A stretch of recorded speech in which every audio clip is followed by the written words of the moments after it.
pembelajaran kita kali ini adalah mengenai difraksi celah tunggal.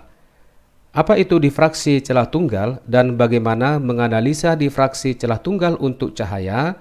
Mari ikuti dan perhatikanlah pembelajaran ini sampai tuntas. Sebagai teori singkat dari difraksi celah tunggal ini adalah sebagai berikut. Difraksi cahaya adalah peristiwa pelenturan cahaya atau penyebaran gelombang ketika melalui celah yang sempit. Penyebaran ini dapat dijelaskan oleh prinsip Huygens yang mengatakan bahwa setiap bagian dari celah dapat dianggap sebagai sumber cahaya yang dapat berinterferensi dengan cahaya dari bagian celah yang lain. Selanjutnya kita akan perhatikan skema difraksi celah tunggal untuk cahaya. Perhatikan yang berikut ini. Kita perhatikan ini adalah merupakan sebuah celah dan tanda panah ini menyatakan ada gelombang cahaya yang awalnya muka gelombangnya adalah linear atau vertikal diarahkan menuju celah yang ini. Kemudian setelah cahaya itu melewati celah, maka cahaya tersebut akan mengalami pelenturan atau difraksi ditandai dengan muka gelombangnya ini sudah tidak lagi berbentuk lurus atau linear, tetapi sudah berbentuk lengkung. Kemudian untuk mengamati hasil dari difraksi cahaya ini, maka ditempatkanlah sebuah layar untuk mengamati pola difraksi yang terjadi. Kemudian garis yang melengkung ini adalah menyatakan intensitas atau besar kecerahan daripada pola yang terlihat. Kemudian jika kita perhatikan layar ini, pada bagian pertengahan ini adalah disebut dengan terang pusat dan lebar celah ini sekarang lebih lebar dibandingkan dengan pola cahaya yang terlihat ke atas maupun yang terlihat ke bawah. Ini disebut dengan terang pusat dengan simbol TO. Setelah terang pusat, ke atas dan ke bawah itu kelihatan ada garis yang gelap. Maka garis yang gelap yang terdekat dengan terang pusat itu disebut dengan gelap ke-1. Selanjutnya setelah gelap ke-1 maka kelihatan garis yang terang ya di atas dan juga yang di bawah. Dan garis ini kita sebut dengan garis terang ke-1. Selanjutnya ke atas dan ke bawah setelah garis terang ke-1 akan kelihatan garis gelap kita sebut sebagai gelap yang kedua. Dan kemudian ke atas dan ke bawah setelah gelap kedua akan terlihat garis yang terang dan selanjutnya kita sebut dengan terang yang kedua.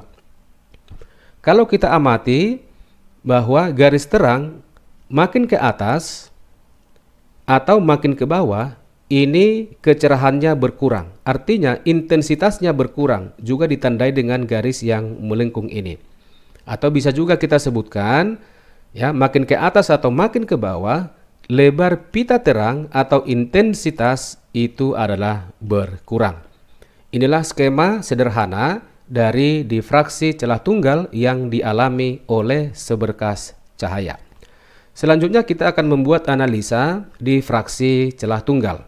Mari kita perhatikan, ini kita sebut sebagai celah yang memiliki lebar sama dengan D. Kemudian kita akan mengarahkan atau mendatangkan seberkas cahaya seperti ini, di mana cahaya mula-mula itu muka gelombangnya adalah berbentuk garis lurus dan panjang gelombangnya kita misalkan sama dengan lambda. Kemudian untuk mengamati hasil difraksi cahaya yang diarahkan menuju celah tunggal ini, maka di bagian belakang daripada celah ini ditempatkan sebuah layar yang memiliki jarak sejauh L. Kemudian pada layar itu akan kelihatan di tengah itu adalah terang pusat. Kita perhatikan di sini lebar terangnya itu lebih lebar dibandingkan dengan terang yang ke atas maupun yang ke bawah seperti pada skema difraksi celah tunggal yang tadi. Ini kita sebut sebagai terang pusat atau T0. Kemudian ini kita sebut sebagai G1, keterangannya menyatakan gelap yang ke-1. Kemudian ini adalah T1 atas dengan bawah, ini menyatakan terang ke-1. Kemudian menurut teori Huygens tadi bahwa setiap bagian pada celah itu bisa merupakan sumber cahaya. Di sini kita ambil contoh sumber cahaya itu adalah dari bagian atas celah dan dari bagian bawah celah. Dari bagian atas dan dari bagian bawah, cahaya ini akan berinterferensi pada suatu titik seperti ini. Kemudian ini kita sebut sebagai lintasan cahaya yang pertama dengan S1. Ini merupakan lintasan yang ditempuh oleh cahaya 2 sama dengan S2. Kalau kita misalkan kita tarik garis dari pusat celah sampai ke hasil interferensi di sini, sudutnya sama dengan theta, maka kita akan bisa nanti menentukan beda lintasan yang ditempuh oleh cahaya 1 dengan cahaya 2. Di sini sangat terlihat dengan jelas bahwa lintasan untuk cahaya kedua itu lebih panjang dibandingkan dengan S1. Artinya, kedua cahaya ini memiliki yang namanya beda lintasan. Beda lintasan 1 atau sinar 1 dengan sinar 2 atau S2 kita simbolkan dengan delta S. Kita perhatikan lagi ke sini. Kalau kita tarik garis dari ujung atas ini tegak lurus terhadap lintasan S2, tegak lurus di sini, maka sudut theta yang ini itu nanti akan sama dengan sudut yang dibentuk di sini. Maka D ini sekarang akan menjadi sisi miring ya, karena ini adalah sudah tegak lurus. Sehingga beda lintasan S2 dengan S1 adalah panjangnya dari titik ini sampai ke sini. Maka untuk menentukan panjangnya ini ya, kita pergunakan aturan sinus, berarti panjang ini sama dengan sisi miring D dikalikan dengan sinus theta.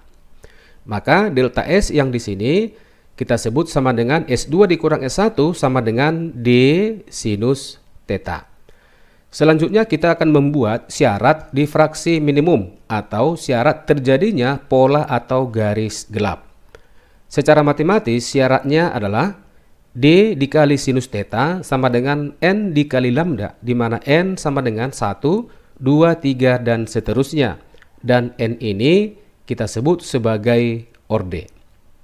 Kemudian jika kita misalkan jarak garis gelap pertama terhadap terang pusat ya, ke atas dan ke bawah itu akan sama saja seperti ini, maka ada ketentuan untuk sudut theta kecil ya. Untuk sudut theta ini kecil, di mana ukuran sudut theta kecil itu jika lebih kecil daripada 15 derajat. Apa yang terjadi?